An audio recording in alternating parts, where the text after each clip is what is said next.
1 जुलाई 2024। प्रातः मुरली। ओम शांति। बाप दादा मधुबन। मीठे बच्चे, शांति धाम पावन आत्माओं का घर है। उस घर में चलना है तो संपूर्ण पावन बनो। शांति धाम में जब तक हम पावन नहीं बने हैं, जब तक उस आत्मिक स्थिति में पूरी तरह से नहीं टिके हैं, तब तक वहां जा नहीं सकते। उससे पहले जाने के लिए या तो सजाएं या तो योग, इन दोनों की आवश्यकता है। प्रश्न है, बाप सभी बच्चों से कौन सी गारंटी करते हैं? तो उत्तर है, मीठे बच्चे, तुम मुझे याद करो तो मैं गारंटी करता हूं कि बगैर सजा खाए तुम मेरे घर में चलेंगे। ये बाबा ने जैसे हमारे साथ गारंटी की कि तो इसीलिए सारी चीजें छोड़कर बाबा को याद करें। तुम एक बाप से दिल लगाओ, इस पुरानी दुनिया को देखते भी नहीं देखो। अगर हमने शिव बाबा के अलावा इस दुनिया में कहीं और हमारा मन लगा हुआ है तो मन दुखी होता रहेगा, अंदर से बार बार वो जख्मी होता रहेगा। अगर बाबा के अलावा कहीं और लगा है, इस दुनिया में रहते पवित्र बनकर दिखाओ तो बाबा तुम्हें विश्व की बादशाही अवश्य देंगे। ये है हमारा टास्क, हमारा काम, कर्तव्य। ओम शांति। रूहानी बच्चों से रूहानी बाप पूछ रहे हैं, ये तो बच्चे जानते हैं बाप आया है हम बच्चों को अपने घर ले जाने के लिए। अब घर जाने की दिल होती है?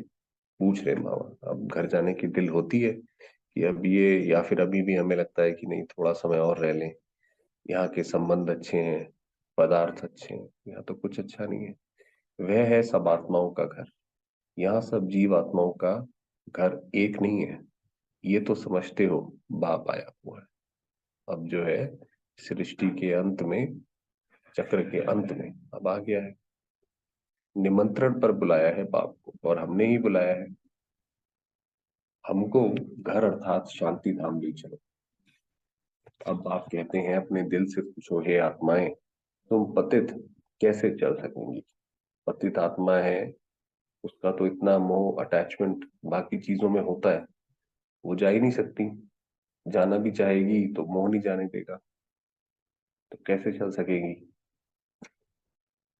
पावन तो जरूर बनना है। अब घर चलना है तो और तो कोई बात नहीं कहते हैं। भक्ति मार्ग में तुमने इतना समय पुरुषार्थ किया, किसके लिए? मुक्ति के लिए। तो भक्ति तो है ही मुक्ति के लिए। तो वो कहते हैं कि भाई ये जन्म मरण के चक्र से छूट जाओ, वो तो छूट नहीं सकते।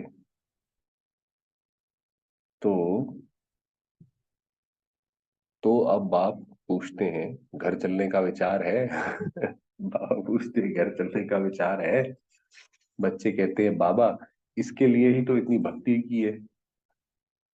ये भी जानते हो जो भी जीवात्माएं हैं सबको ले जाना है, परंतु पवित्र बनकर घर जाना है, फिर पवित्र आत्माएं ही पहले पहले आती। अपवित्र आत्माएं तो घर में रह नहीं सकती, तो आत्मा पवित्र होकर ही घर जाती है और वहां से फिर नीचे आती है। अभी जो भी करोड़ों आत्माएं हैं, सबको घर जरूर जाना है। उस घर को शांति धाम व वानप्रस्थ कहा जाता है। हम आत्माओं को पावन बनकर पावन शांति धाम जाना है, बस। कितनी सहज बात है। वह है पावन शांति धाम आत्माओं का, वह है पावन सुख धाम जीव आत्माओं का। सतयुग है वो सुख धाम जीव आत्माओं का है, जहाँ पे जीव और आत्मा दोनों रहते हैं। शांति धाम में सिर्फ आत्माएं रहती हैं।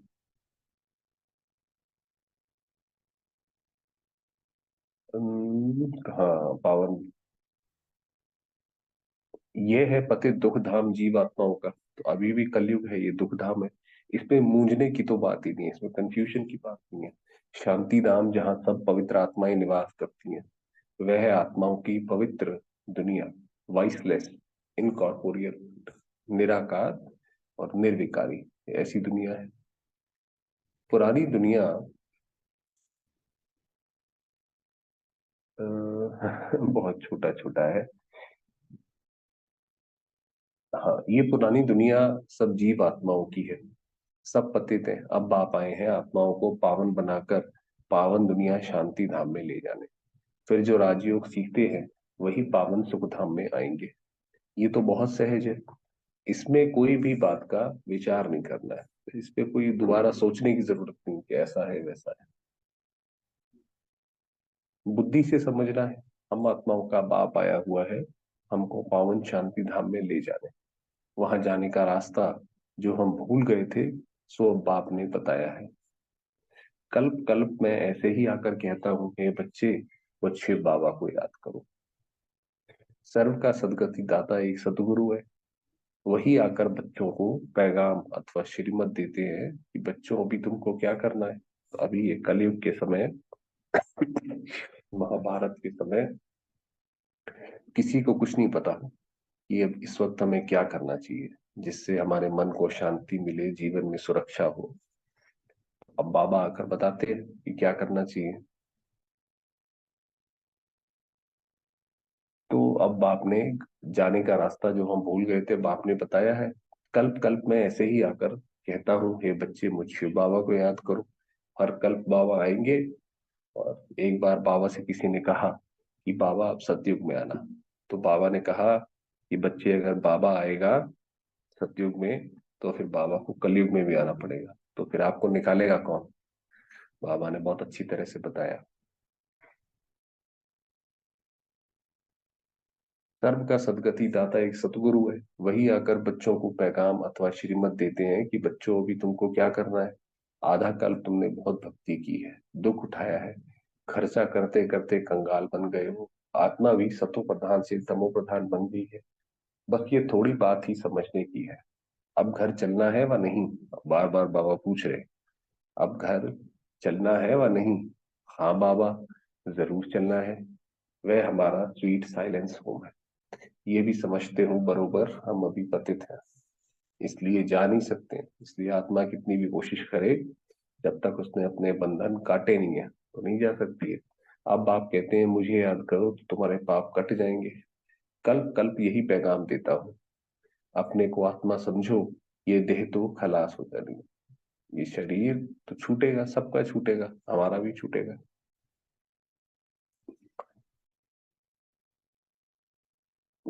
खलास हो जानी है, बाकी आत्माओं को वापस जाना है, उनको कहते हैं निराकारी दुनिया। सब निराकारी आत्माएं वहां रहती हैं, वह घर है आत्माओं का। निराकार बाप भी वहां रहते हैं। बाप आते हैं सबसे पिछाड़ी में, क्योंकि फिर सबको वापस ले जाना है। एक भी पतित आत्मा रहती नहीं है, इसमें कोई मूंझने व तकलीफ की बात नहीं है। गाते भी हैं पतित पावन आकर हमको पावन बनाए साथ ले चलो। सबका बाप है ना, बाबा ने कहा इसमें कंफ्यूजन की तो कोई बात ही नहीं है भाई, एक शिव बाबा परम पिता परमात्मा। और जब ऐसे कलयुग की हालत होती है तो अब बाबा हमें लेने के लिए, वापस ले जाने के लिए आते हैं। वह घर है आत्माओं का, निराकार बाप भी वहां रहते हैं। बाप आते हैं सबसे पिछाड़ी में, क्योंकि फिर सबको वापस ले जाना है। तो बाबा जब आते हैं, जब सारी आत्माएं नीचे आ चुकी हैं लगभग, तब आते हैं बाबा।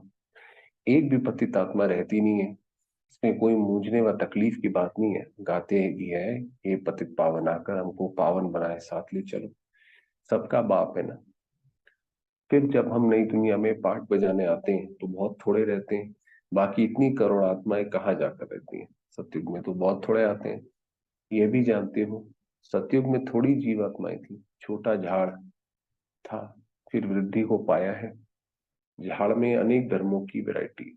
ये जो झाड़ है, ये जो ड्रामा बना हुआ है, इसके अंदर सारी वेराइटीज है। बहुत अच्छे से अच्छा भी है, खराब से खराब भी है, तो सब वैरायटी है इसके अंदर। इसको ही कल्प वृक्ष कहा जाता है। कुछ भी अगर नहीं समझते हो तो पूछ सकते हो। कई कहते हैं बाबा हम कल्प की आयु 5,000 वर्ष कैसे माने। बाबा से ही आर्ग्यू करते हैं, बाबा से ही सवाल पूछते हैं। तो अरे, बात तो सत्य ही सुनाते हैं, चक्र का हिसाब भी बताया है। शिव बाबा साबित कैसे करें, माने कैसे, मानना ना मानना तो हमारे हाथ में होता है। कोई सामने वाला कितना भी अच्छा बोले, मानना ना मानना हमारे हाथ में होता है।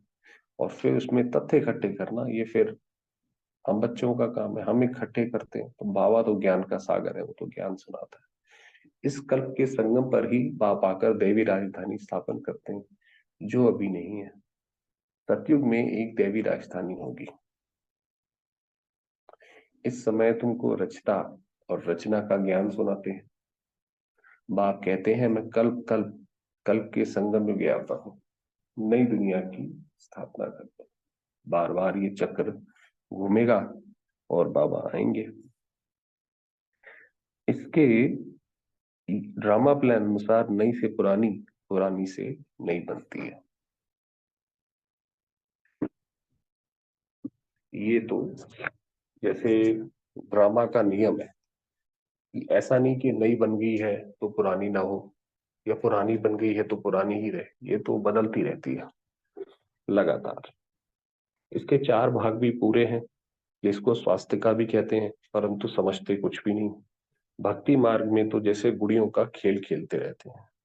अथाह चित्र है, दीपमाला पर खास दुकान निकालते हैं, अनेकानेक चित्र हैं। अभी तुम समझ गए हो, एक है शिव बाबा और हम बच्चे। तो भक्ति में तो जैसे कि अपनी भावना का प्रदर्शन है, कि भक्त अपनी भावना का प्रदर्शन करता है, उसी के लिए वो चित्र भी बनाता है, बाकी सारी लीलाएं करता है। तुम समझ गए हो, एक है शिव बाबा और हम बच्चे। फिर यहाँ आओ तो लक्ष्मी नारायण का राज्य, फिर राम सीता का राज्य, फिर बाद में और धर्म आते हैं, जिससे तुम बच्चों का कनेक्शन ही नहीं है। बाकी जितने भी धर्म है उससे हमारा नहीं है कनेक्शन। वे अपने अपने समय पर आते हैं, फिर सबको वापस जाना है। तुम बच्चों को भी अब घर जाना है। ये सारी दुनिया विनाश होनी। बाबा ने कहा ये दुनिया जो है, इसमें जो भी दिखाई पड़ता है अब कब्रिस्तान दाखिल हो जाएगा, तो ये विनाश होना है। अब इससे क्या, इसमें क्या रहना है कि आप देखिए हवा भी प्रदूषित, पानी भी प्रदूषित, संबंध है वो भी खराब, शरीर वो भी खराब, तो फिर इसमें हम क्या रहेंगे। तो हम्म अब इसमें क्या रहना है, इस दुनिया से दिल नहीं लगानी है, दिल लगानी है एक माशूक से। वह कहते हैं मुझे एक के साथ दिल लगाओ तो तुम पावन बनेंगे। गीता में भी आता है कि अपने सारे धर्म छोड़ के मेरी एक शरण में आओ। तो अब हम जितने भी बाकी हमारे धर्म हैं, जहाँ पे भी हमारा पहले मन लगता था, अब वहां से उठा लो। अब सिर्फ एक बाबा में ही पूरा ध्यान लगाओ। ये गीता ज्ञान। अब बहुत गई थोड़ी रही, टाइम जाता रहता है। योग में नहीं रहेंगे तो फिर अंत में वे बहुत पश्चाताप करेंगे, सजा खाएंगे, पद भी भ्रष्ट हो जाएगा। ये भी तुमको अभी मालूम पड़ा है कि अपना घर छोड़े हमको कितना समय हुआ है। घर जाने के लिए ही माथा मारते हैं ना। बाप भी घर में ही मिलेगा, सतयुग में तो नहीं मिलेगा। ये भी जो हम बात कर रहे थे, सतयुग में नहीं आते हैं। मुक्ति धाम में जाने के लिए मनुष्य कितनी मेहनत करते हैं, उसको कहा जाता है भक्ति मार्ग। क्योंकि इतनी मेहनत करते हैं और जा सकते नहीं है और ना जाते हैं, तो इसीलिए भक्ति गिरती रहती है। तो बाप भी घर में मिलेगा, सतयुग में तो नहीं मिलेगा। उसको कहा जाता है भक्ति मार्ग। अभी भक्ति मार्ग खलास होना है ड्रामा प्लान अनुसार। अभी मैं तुमको घर जाने के लिए आया हूँ, जरूर ले जाऊंगा। जितना जो पावन बनेंगे उतना ऊंच पद पाएंगे, इसमें मूंझने की बात ही नहीं। बाप कहते हैं बच्चे तुम मुझे याद करो,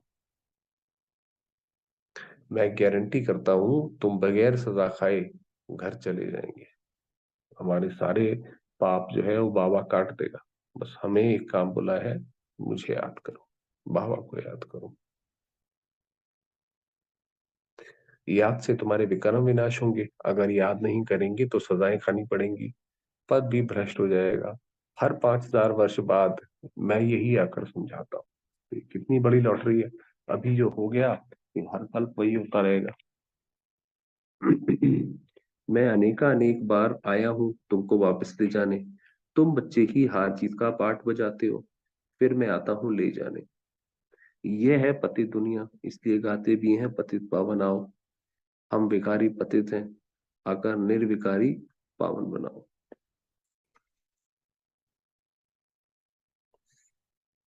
वे यह है विकारी दुनिया। अभी तुम बच्चों को संपूर्ण निर्विकारी वरना दुनिया जैसे जैसे समय बढ़ेगा और ज्यादा विकार में जाती जाएगी और हम निर्विकारी बनते जाएंगे। जो पीछे आते हैं वे सदा खाकर जाते हैं, इसलिए फिर आते भी ऐसी दुनिया में हैं जहां दो कला कम हो जाती है, जो सदा खाएंगे। उनको संपूर्ण व पवित्र नहीं कहेंगे, इसलिए जब पुरुषार्थ भी पूरा करना चाहिए। ऐसा ना हो कम पद हो जाए। भल रावण राज्य नहीं है, परंतु पद तो नंबर 12 है ना। वहां पे भी है, लक्ष्मी नारायण तो सबसे ऊपर है, फिर नीचे जो अघोरी होते हैं, जो डेड बॉडीज जलाते हैं, फिर वो लास्ट है।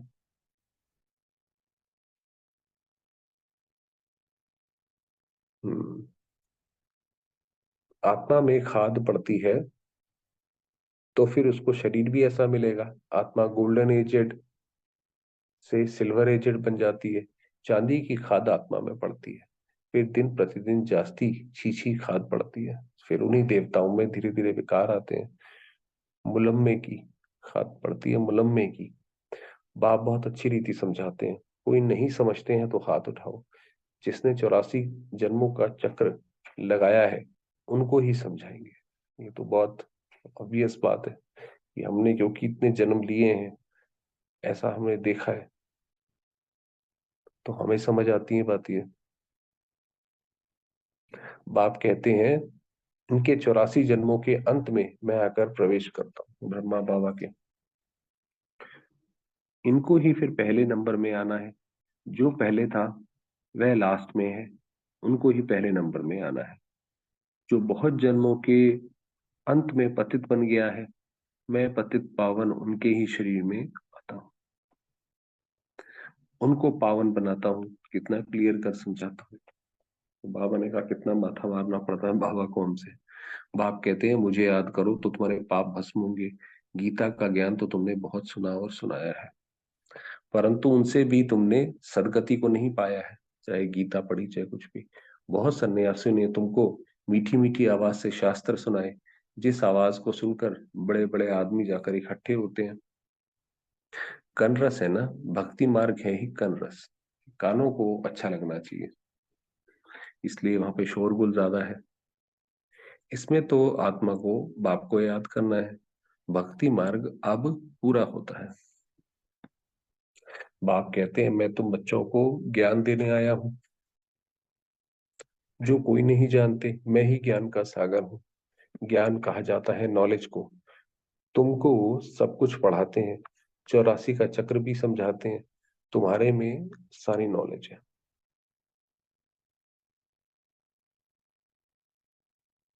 स्थूल वतन से सूक्ष्म वतन क्रॉस कर फिर मूल वतन में जाते हो। पहले पहले लक्ष्मी नारायण, पहले पहले है लक्ष्मी नारायण की डायनेस्टी। वहां विकारी बच्चे नहीं होते हैं, रावण राज्य ही नहीं। योग बल से सब कुछ होता है। वहां पे योग योग उनसे सब कुछ होता है। तुमको साक्षात्कार होता है, अब बच्चा बन गर्भ महल में जाना है। प्रत्येक में जब बच्चा एक जगह से दूसरी जगह जन्म लेगा तो गर्भ महल में जाएगा। खुशी से जाते हैं। यहाँ तो मनुष्य कितना रोते चिल्लाते हैं, बच्चा पैदा होता है तो डॉक्टर कहता है इसे रुलाओ भाई, क्योंकि रोने की दुनिया है।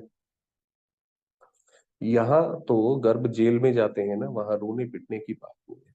शरीर तो बदलना जरूर है, जैसे सर्प का मिसाल है, इसमें मूंझने की बात ही नहीं है। जास्ती पूछने का रहता नहीं है। एकदम पावन बनने के पुरुषार्थ में लग जाना चाहिए। बाप को याद करना मुश्किल होता है क्या? बाप के सामने बैठे हो ना, मैं तुम्हारा बाप, तुमको सुख का वर्षा देता हूँ। तुम यह एक अंतिम जन्म याद में नहीं रह सकते हो। यहाँ अच्छी रीति समझते फिर हैं, फिर घर में जाकर स्त्री आदि का चेहरा देखते हैं तो माया खा जाती है। बाबा के सामने रहते हैं तो अच्छे रहते हैं। बाप कहते हैं कोई में भी ममत्व नहीं रखो। हमारी मोह ममता किसी भी व्यक्ति विशेष के लिए नहीं होनी चाहिए, वो सिर्फ एक बाबा के लिए। बाकी सबके साथ तो हमने अपना कर्तव्य पूरा करना है। वह तो सब कुछ खत्म होना ही है, याद तो एक बाप को ही करना है। चलते फिरते बाप और अपनी राजधानी को याद करो। दैवी गुण भी धारण करने हैं। सतयुग में ये गंदी चीजें मांस आदि होता है। बाप कहते हैं विकारों को भी छोड़ दो, अब तुमको विश्व की बादशाही देता हूं। कितनी आमदनी होती है तो क्यों नहीं पवित्र बनेंगे? सिर्फ एक जन्म पवित्र रहने से कितनी भारी आमदनी हो जाती है। तो बाबा कहते हैं बस एक जन्म, ये जो बचा हुआ जन्म है, उसमें पवित्र रहो। भले इकट्ठे रहो, ज्ञान तलवार बीच में हो, मतलब हस्बैंड वाइफ भी रहो मगर विकार में ना जाओ, ज्ञान हो बीच में। पवित्र रह दिखाया तो सबसे ऊंच पद पाएंगे, क्योंकि बाल ब्रह्मचारी ठहरे। आपको पता है ब्रह्मचर्य की बहुत महिमा है। फिर नॉलेज भी चाहिए, औरों को आप समान बनाना है। सन्यासियों को दिखाना है कि कैसे हम इकट्ठे रहते, पवित्र रहते हैं। क्योंकि वो तो घर बार छोड़ देते हैं ना, वो ये मानते हैं कि साथ में पवित्र नहीं रह सकते। तो बाबा कह रहे हैं आपको उनको दिखाना है, तो समझेंगे इनमें तो बड़ी ताकत है। बाप कहते हैं इसे एक जन्म पवित्र रहने से 21 जन्म तो विश्व के मालिक बनेंगे। कितनी बड़ी प्राइज मिलती है। तो क्यों नहीं पवित्र रह दिखाएंगे? टाइम ही बाकी थोड़ा है। आवाज भी होता रहेगा, अखबार में भी पड़ेगा। अंत में बाबा ने बोला ना कि अखबार में पड़ेगा, वो कहेंगे भी Brahma Kumari is the richest. तो होता रहेगा। रिहर्सल तो देखी है ना, एक एटम बम से क्या हाल हो गया जो हिरोशिमा नागासाकी पे गिरा। अभी तक हॉस्पिटल में पड़े हैं। अभी तो ऐसे बम शादी बनाते हैं जो कोई तकलीफ नहीं, फट सका, बम गिराया बस पूरा शहर खत्म। और ये रिहर्सल होकर फिर फाइनल होगा। तो अभी तक जो भी हो रहा है, चाहे प्रकृति चाहे वॉर, बाबा ने कहा वो रिहर्सल है। मेन लड़ाई से पहले रिहर्सल करते हैं, देखेंगे फट मरते हैं या नहीं, फिर और युक्ति रचेंगे। उनका तो बम एक्सप्लोड करने का यही होता है। हॉस्पिटल आदि होंगी नहीं, कौन बैठ के खिदमत करेगा? अब ये इतने देशों में ये होता है, वहां कहाँ हॉस्पिटल बचता है? कोई ब्राह्मण आदि आदि खिलाने वाला नहीं रहेगा। बॉम्ब छोड़ा और खलास। महामने का अंत में ऐसे जलाने का भी समय नहीं मिलेगा। अर्थक्वेक में सब दब जाएंगे, देरी नहीं लगती है। यहाँ ढेर मनुष्य हैं। सतयुग में बहुत थोड़े मनुष्य होते हैं। तो इतने सब कैसे विनाश होंगे? आगे चल देखना है। वहां तो शुरू में 9 लाख होते हैं। पूरे विश्व की जनसंख्या 9 लाख है, तो इतने सारे वापस जाएंगे। फकीर भी तुम हो, साहिब भी तुमको प्यारा लगता है। अभी तुमको, अभी सबको छोड़ अपने को आत्मा समझ लिया है, ऐसे फकीरों को बाप प्यारा लगता है। अब हम फकीर हैं भाई, अब हम यहाँ पे हमारा कुछ नहीं है, यहाँ तो हम बैगर हैं। अब हमें दुनिया छोड़नी है। सतयुग में बहुत छोटा सा झाड़ होगा। बातें तो बहुत समझाते हैं, जो भी एक्टर्स हैं सब आत्मा या विनाशी हैं, अपना अपना पार्ट बजाने वाली। कल्प कल्प तुम ही आकर बाप से स्टूडेंट बनते हो। जानते हो बाबा हमको पवित्र बनाकर साथ नहीं जाएंगे। बाबा भी ड्रामानुसार बंधाएमान। बाबा भी इस ड्रामा में बंधा हुआ है। ये नहीं कि बच्चे अगर परेशान हो रहे हैं तो बाबा आएंगे, बाबा को तो आना है, बंधाएमान है। सबको वापस जरूर ले जाएंगे, इसलिए नाम ही है पांडव सेना। तुम पांडव क्या कर रहे हो? तुम बाप से राज्य भाग ले रहे हो, हूबहू कल पहले में सब। नंबरवार पुरुषार्थ अनुसार।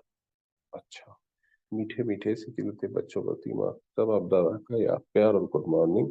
रूहानी बाप की रूहानी बच्चों का नमस्ते, और हम रूहानी बच्चों की रूहानी बाबा को याद प्यार और नमस्ते। धारणा के लिए मुख्य सार है, बाप का प्यारा बनने के लिए पूरा फकीर बनना है। देह को भी भूल स्वयं को आत्मा समझना ही फकीर बनना है।